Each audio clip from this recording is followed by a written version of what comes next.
যারা প্রধানমন্ত্রী হবে, আগামী যারা এমপি হবে, তারা ঠিক একইভাবে জনগণের কাছে প্রতি সপ্তাহে প্রতি মাসে তারা জবাবদিহি করবে। আর জনগণের কাছে যে ইস্তেহার দিয়েছে সেই ইস্তেহারের জবাবদিহি করবে। এবং আমরা প্রমাণ করেছি 4 মাসে বিশ্ববিদ্যালয়ের যতগুলো মৌলিক সংকট, আপনারা জানেন বিশ্ববিদ্যালয়ের শিক্ষার্থীদের আবাসন সংকটটা অনেক প্রকট। আপনাদের সন্তানরা যখন বিশ্ববিদ্যালয়ে পড়তে যায়, বিশ্ববিদ্যালয়ে একটা সুন্দর একটা রুম পায় না। এক রুমে যেখানে 2 জন থাকতে কষ্ট হয়, সেখানে 10 জন থাকতে হয়। এই সংকটটা দীর্ঘদিন ধরে কৃত্রিম ভাবে তৈরি করে রাখা হয়েছে।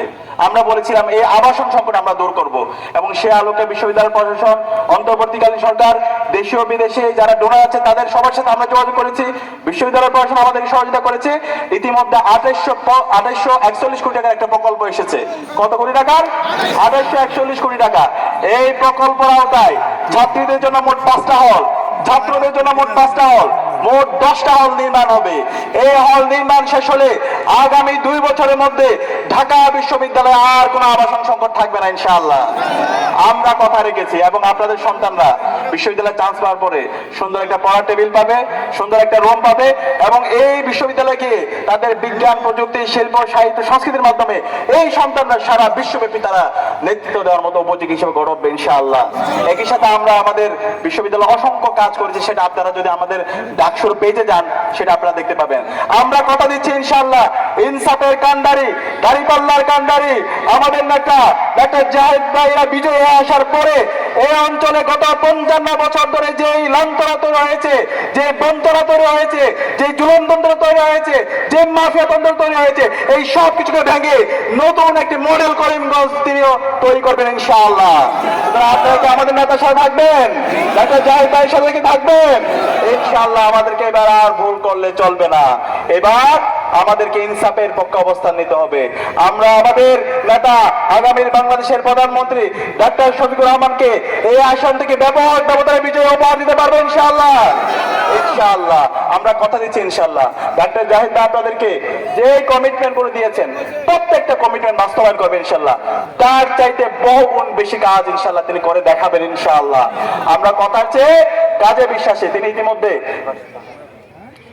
ইতিমধ্যে অনেকগুলো কাজ নিজ উদ্যোগে করেছেন। মেডিকেল ক্যাম্প করেছেন না, যেটা রাষ্ট্রের দায়িত্ব ছিল সেটা তিনি নিজেই করে দেখিয়েছেন। তিনি এখানে রাজনীতি করতে আসেননি, তিনি সমাজকে দেওয়ার জন্য এসেছেন। আমরা ইসলামী ছাত্র শিবিরের প্রতিষ্ঠাতা সভাপতি শহীদ মীর কাসেম আলীর কথা আপনাদেরকে একটু বলি। এই শহীদ মীর কাসেম আলী সারা জীবন তিনি মানবতার কাজ করেছেন। সারা জীবন তিনি হাসপাতাল করেছেন, স্কুল করেছেন, কলেজ করেছেন, বিশ্ববিদ্যালয় করেছেন, কর্মসংস্থান করেছেন। সেই পার্বত্য চট্টগ্রামে যদি যান, রাঙ্গামাটি, বান্দরবন, খাগড়াছড়ি, ওখানকার যারা চাকমা, মারমা, ত্রিপুরা, রাখাইন উপজাতি যারা আছে তাদের জন্য তিনি হাসপাতাল করেছেন। সারা জীবন মানবতার কাজ করেছেন। তার উত্তরসূরি হচ্ছে আমাদের ডাক্তার জাহিদ খান ভাইরা। তিনি একজন ডাক্তার, সারা জীবন তিনি মানবতার জন্য কাজ করছেন। সুতরাং এরকম একজন মানবতার দরাদি, একজন শিক্ষানবিশ ব্যক্তিকে আপনারা ব্যাপক ব্যবধানে বিজয় করতে পারবেন ইনশাআল্লাহ। ইনশাআল্লাহ আমরা কথা দিচ্ছি ডাক্তার শফিকুর রহমানের প্রতিনিধি দাঁড়িপাল্লার কান্ডারি ডাক্তার জাহিদ খান ভাই বিজয় হয়ে আসার পরে ইনশাআল্লাহ প্রত্যেকটা সমস্যা তিনি অ্যাড্রেস করবেন ইনশাআল্লাহ। ইতিমধ্যে ডাক্তার শফিকুর রহমান বলেছেন এই নির্বাচনে বিজয় হওয়ার মাধ্যমে তিনি বাংলাদেশ জামাত ইসলামীর বিজয় চান না, তিনি কোনো একক ব্যক্তি অথবা পরিবারের বিজয় চান না, তিনি বাংলাদেশের 18 কোটি মানুষের বিজয় চান। আমরা কি বাংলাদেশের 18 কোটি মানুষের বিজয় চাই? ইনশাআল্লাহ। তাহলে আমরা আর ভুল করবো না ইনশাআল্লাহ। এই সাথে ডাক্তার শফিকুর রহমান বলেছেন এই নির্বাচন পরবর্তী আগামীর যে মানবিক বাংলাদেশ হবে, সেই বাংলাদেশে আমার যারা চাচারা আছে, বৃদ্ধরা আছে, তাদের জন্য রাষ্ট্রের পক্ষ থেকে ফ্রিতে চিকিৎসার ব্যবস্থা করা হবে। একই সাথে যারা শিশুরা আছে তাদের জন্য ফ্রিতে চিকিৎসার ব্যবস্থা করা হবে ইনশাআল্লাহ। একই সাথে আমার যারা প্রবাসী ভাই বোনরা আছে, যারা দেশের বাইরে রাত দিন কষ্ট করে আমাদের দেশের রেমিটেন্সের জন্য গুরুত্বপূর্ণ অবদান রাখছে, সেই প্রবাসী ভাই বোনদের নিরাপত্তা এবং তাদের সকল অধিকার নিশ্চিত করা হবে। আল্লাহ না করে কোনো প্রবাসী যদি দেশের বাইরে মারা যায় তাদেরকে রাষ্ট্রীয় উদ্যোগে দেশে নিয়ে আসা হবে, যেটা আর কোনো সরকার গত 55 বছর কেউ বলতে পারেনি। একই সাথে আমার এখানকার যারা কৃষকরা আছে, কৃষকদের জন্য সুদ মুক্ত ঋণের ব্যবস্থা করা হবে ইনশাআল্লাহ। যারা ছাত্ররা আছে, আর্থিক সংকট আছে, ছাত্রদের জন্য কর্জে হাসানোর ব্যবস্থা করা হবে। তিনি কোনোদিনও ভুয়া কার্ডের কথা বলে নাই, যে ভুয়া কার্ডের মাধ্যমে আবার এখানে দুর্নীতি হবে, আবার সেই দখলদারিত্ব হবে, সেই ধরনের ভুয়া কোনো কিছু কথা বলে নাই। যেটা বাস্তব যেটা সক্ষম সে কথা বলেছে, এবং তিনি বলেছেন যে বাংলাদেশ হবে, সে বাংলাদেশে চাঁদাবাজি, টেন্ডারবাজি, সন্ত্রাস, রাহাজানি, দুর্নীতি চলবে না। এবং বাংলাদেশ জামাত ইসলামী সেটা নিজে থেকে প্রমাণ করেছে। যখন বাংলাদেশ দুর্নীতিতে চ্যাম্পিয়ন হয়েছিল, সেই সময়ে বাংলাদেশের জোট সরকার সময়ে 2 জন মন্ত্রী ছিল বাংলাদেশ জামাত ইসলামের। কয়জন মন্ত্রী? 2 জন মন্ত্রী ছিল, শহীদ মাওলানা মতিউর রহমান নিজামী, শহীদ আলী হাসান মোহাম্মদ মুজাহিদ।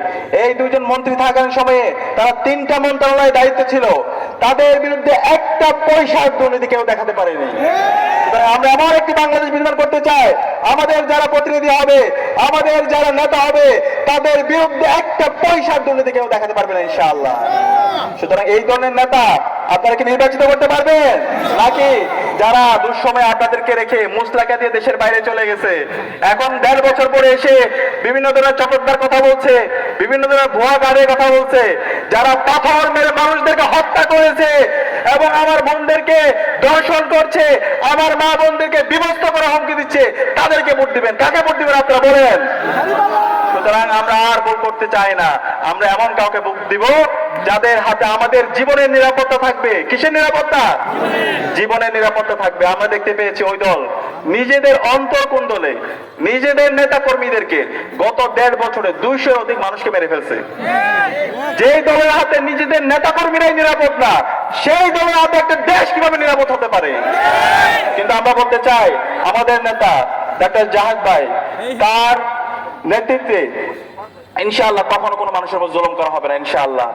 আর গত 1.5 বছরে কি দেখতে পেয়েছেন তিনি কোনো মানুষের উপর জুলুম করেছে, কার উপর হাত তুলেছে? ইনশাআল্লাহ প্রত্যেক নাগরিকের নিরাপত্তা থাকবে। শুধুমাত্র নাগরিক না, শুধুমাত্র মানুষ না, প্রত্যেক প্রাণীর নিরাপত্তা আমরা ইনশিওর করবো ইনশাআল্লাহ। একই সাথে আমরা এমন কাউকে নেতা বানাবো যাদের হাতে আমাদের সম্পত্তির নিরাপত্তা থাকবে। কি থাকবে? সম্পত্তির নিরাপত্তা থাকবে। আমরা ওই দলে দেখতে পেয়েছি গত 1.5 বছর জুড়ে জায়গা জমি দখল করা, বিভিন্ন ধরনের মামলা বাণিজ্য করা, মানুষদেরকে বিভিন্ন ধরনের হ্যারাসমেন্ট করা, বিভিন্ন ধরনের জুলুম করা, এবং পুরো 1.5 বছর জুড়ে একটা মাফিয়া তন্ত্র কায়েম হতে আমরা দেখেছি। সুতরাং এমন কাউকে কি আমরা আমাদের নেতা নির্বাচন করব? এমন কাউকে আমরা নেতা নির্বাচন করবো না। এমন কাউকে নেতা নির্বাচন করলে সে আবার ফেসিবাদে আমাদেরকে ফিরে যেতে হবে। বরং আমরা এমন নেতা নির্বাচন করবো ডক্টর জাহিদ ভাইয়ের মতো, যাদের হাতে আমাদের সম্পত্তি নিরাপদ থাকবে ইনশাআল্লাহ। আমাদের কারো সম্পত্তির উপর যদি কেউ আঘাত করতে চায়, আবু সাঈদের মতো 2 হাতকে প্রসারিত করে ডক্টর জাহিদ ভাই দাঁড়িয়ে যাবে ইনশাআল্লাহ। আপনাদের প্রত্যেকের সম্পত্তির সুরক্ষা তিনি দিবেন ইনশাআল্লাহ। একই সাথে আমরা এমন কাউকে নেতা নির্বাচন করব না যাদের হাতে আমাদের ইজ্জতের